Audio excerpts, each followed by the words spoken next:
I think the mainstream view of Conte's tactical style has now become outdated. Last season we saw the most significant tactical evolution of Conte's career, moving away from those very structured and rigid 5-3-2, 5-2-3 systems, which utilised a more conservative and defensive first approach, sitting deep, passive and in compact defensive shapes,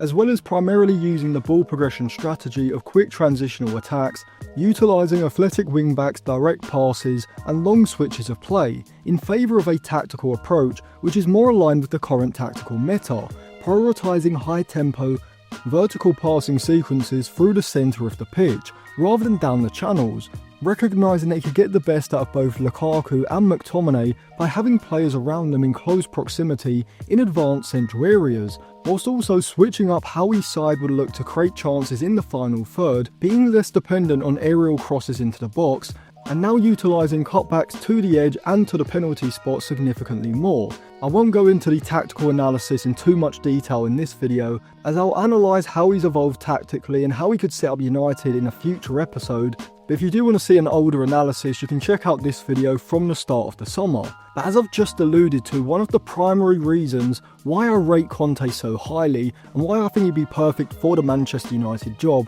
is his tactical versatility and ability to adapt his system in order to get the best out of the players he has at his disposal.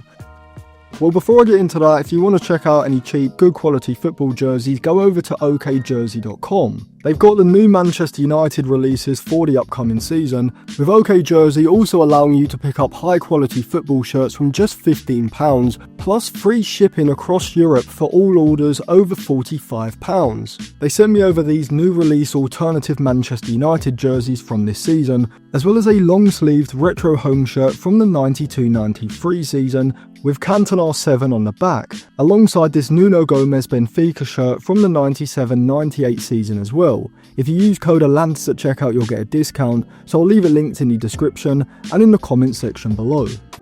At Juventus he was very much a 5-3-2 coach, before utilising more of a midfield diamond with that system later on when Carlos Tevez arrived. Whilst at Italy he continued this approach, before at Chelsea he initially flirted with the idea of a 4-3-3, but after 6 games into the season he decided that the players, specifically David Luiz and Kante, didn't suit this system, and so he switched to more of a rigid 5-2-3, coming up with a creative idea of using Marcos Alonso and Victor Moses as wingbacks, Azpilicueta as a wide centre-back, and David Luiz at the centre of the back three playing the role of a libero, which resulted in one of the most unexpected title victories, as Chelsea dominated the league that season, picking up 91 points, having finished 10th the season before. At Inter Milan in 2019 he reverted back to a 5-3-2, once again using a quicker transitional attacking style, but now was also beginning to incorporate a more aggressive and higher press. Whilst when he went to Tottenham his resources were limited, and the squad barring Son and Kane was far worse than what Amorim had last season, let alone right now. Yet by utilising a structured 5-2-3 most of the time, focused around being compact and passive out of possession, certainly against a better possession sides, and by attacking directly with quick transitions, Conte transformed Tottenham mid-season and almost instantly. Conte took over at Spurs on the 2nd of November 2021 with the team in 8th, and in the Premier League from his first match to the season end, in 28 games he picked up 56 points, which is an average of 2 points per game, double the points per game rate that Amorim managed last season with one less game. Conte's Spurs went on to finish 4th on 71 points, with only Manchester City and Liverpool earning more points than Tottenham from when Conte came in, and he did so having to consistently rely on players like Davinson Sanchez, Ben Davies, Emerson Royale and Eric Dyer. And even when he got sacked the season after in 22-23,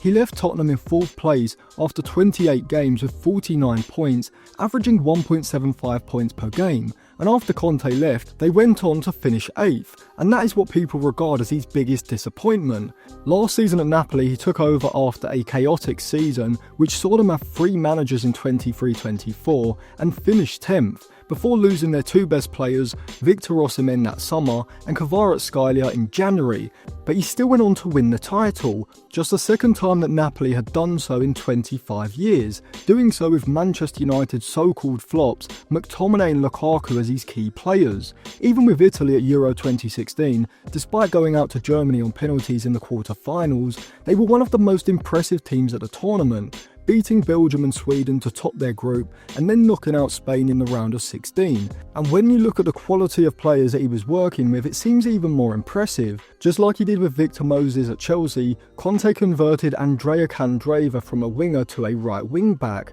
and he was also able to get the best out of players like Graziano Pella and Emanuele Giaccherini by looking at what their best attributes were, where their limitations lay, before working out what they could offer to the system as a whole, before then deploying them as he saw most effective, even if this did require a role change.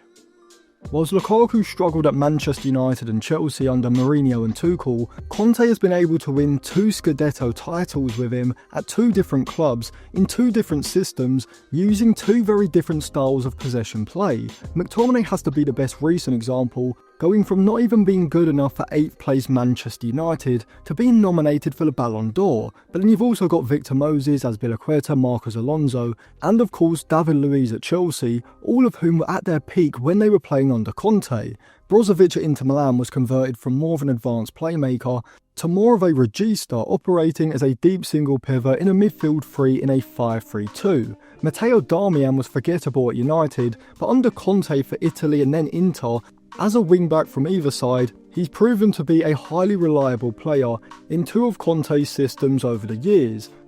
Now to other teams and coaches, with Conte's Napoli finishing 6th for XG in Serie A last season, overperforming it by 7 goals, he seems to be consistently able to record one of the, if not the lowest XG against in the league, which Napoli also did last season in Serie A. When he won the title with Chelsea, they recorded just the 5th highest XG but the lowest XG against. During his first season at Inter Milan in 1920, they ranked 4th for XG, but once again they sat top for XG against, and in the 2021 Scudetto winning season at Inter, he did sit 3rd and 2nd for XG and XG against respectively, but only by a marginal distance from top spot on both metrics. Now if this was at one club in isolation or with other coaches who hadn't been as successful, this may be more of a concern, as I have stated in recent analysis videos of Amorim Sporting. However, this is a key theme throughout Conte's career at multiple different clubs in different leagues, and when you compare Napoli's attacking and creative players at the start of the season to Milan, Inter, Juventus or even Atalanta, you can see the difference in individual player quality. And throughout his managerial career, he's been able to get the best out of attacking players that other coaches have struggled with, such as arrived. You've got Lukaku at Inter and now at Napoli, McTominay last season, and even going all the way back to Carlos Tevez and Paul Pogba whilst he was at Juventus. Conte might just be the best manager in the world when it comes to taking average or underperforming players, adjusting their role and responsibilities in a given system, and being able to get them to perform to a level that is at or close to their career peak, with the numerous examples I've mentioned proving this.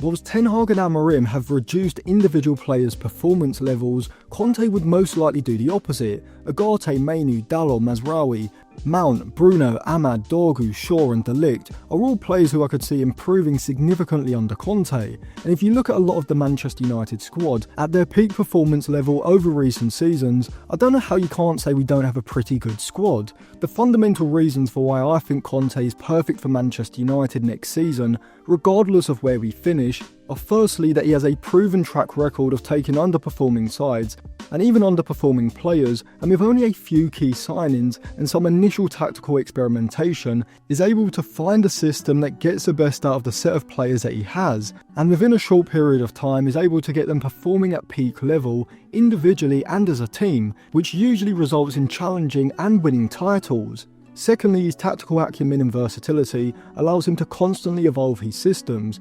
incorporating strategies into those systems that align with what the current tactical meta requires, and we've seen this in full effect with Napoli, and I actually think this United squad would provide him with the sort of quality and tactical options that he hasn't had arguably throughout his whole career, and I'll explain why I say this in the next episode of this series. But thirdly, whilst he hasn't been able to match his domestic success in European competitions, considering the quality of players that he's had at his disposal in comparison to the likes of Klopp, Luis Enrique and Pep, he may just be the best league manager in world football, and that's exactly what United need to be focusing on for the next couple of seasons.